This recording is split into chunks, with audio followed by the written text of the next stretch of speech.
ক্ষমতার পালাবদলকে কেন্দ্র করে দীর্ঘ 4 বছর পর হোয়াইট হাউসের দরজায় পা রাখলেন সদ্য নির্বাচিত মার্কিন প্রেসিডেন্ট ডোনাল্ড ট্রাম্প। যুক্তরাষ্ট্রের প্রথাগত নিয়ম অনুযায়ী বিদায়ী প্রেসিডেন্টের সঙ্গে সাক্ষাৎ করতে বুধবার ওয়াশিংটন ডিসিতে যান নির্বাচিত প্রেসিডেন্ট। কতক্ষণ বৈঠক করলেন এই দুই নেতা, আর কি বা আলোচনা হলো তাদের মধ্যে? হোয়াইট হাউসের মুখপাত্র কারিনে জে পিয়েরে বলেন, ট্রাম্প ও বাইডেনের মধ্যে 2 ঘণ্টাব্যাপী বৈঠক হয়েছে। তিনি সাংবাদিকদের আরও বলেন, এটি ছিল একটি অর্থবহ বৈঠক।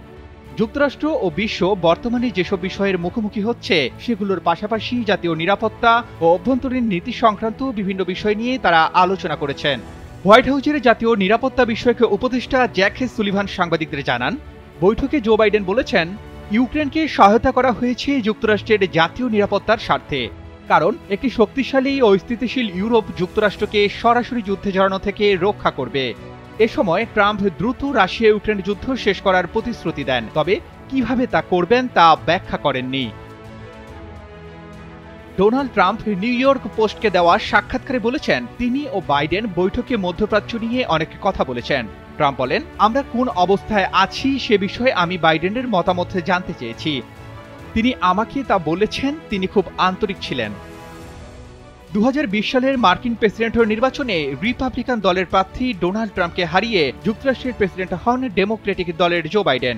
চলতি বছরেও ট্রাম্পের বিপক্ষে নির্বাচনী দৌড়ে সামিল হন বাইডেন, কিন্তু মুখোমুখি বিতর্কে খারাপ করার পর সমালোচনার মুখে তিনি প্রার্থিতা থেকে সরে দাঁড়ান এবং তার ভাইস প্রেসিডেন্ট কমলা হ্যারিসকে সমর্থন দেন।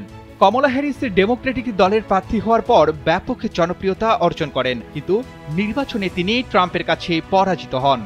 বৈঠকে বাইডেন বলেন, আমরা আগে যেমনটা বলেছি, আমরা একটি শান্তিপূর্ণ ক্ষমতা হস্তান্তরের প্রত্যাশা করছি। ট্রাম্পের উদ্দেশ্যে তিনি বলেন, আপনার সুবিধার জন্য যা যা দরকার তা নিশ্চিত করতে আমরা সর্বোচ্চ চেষ্টা করব। ফিরে আসায় আপনাকে স্বাগতম।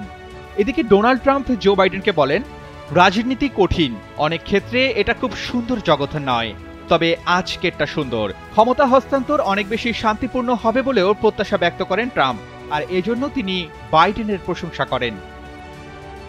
আগামী 20 জানুয়ারি যুক্তরাষ্ট্রের 47তম প্রেসিডেন্ট হিসেবে দায়িত্ব নেবেন ডোনাল্ড ট্রাম্প। এর আগে 2016 সালের নির্বাচনে হিলারি ক্লিন্টনকে পরাজিত করে প্রথম মেয়াদে দেশটির প্রেসিডেন্ট নির্বাচিত হয়েছিলেন ট্রাম্প। মার্কিন রীতি অনুযায়ী নবনির্বাচিত প্রেসিডেন্টকে হোয়াইট হাউসে আমন্ত্রণ জানান বিদায়ী প্রেসিডেন্ট। ট্রাম্পকে আমন্ত্রণ জানিয়ে বাইডেন সে ধারা ধরে রাখলেও 2020 সালে এর সৌজন্য ট্রাম্পের কাছ থেকে তিনি পাননি।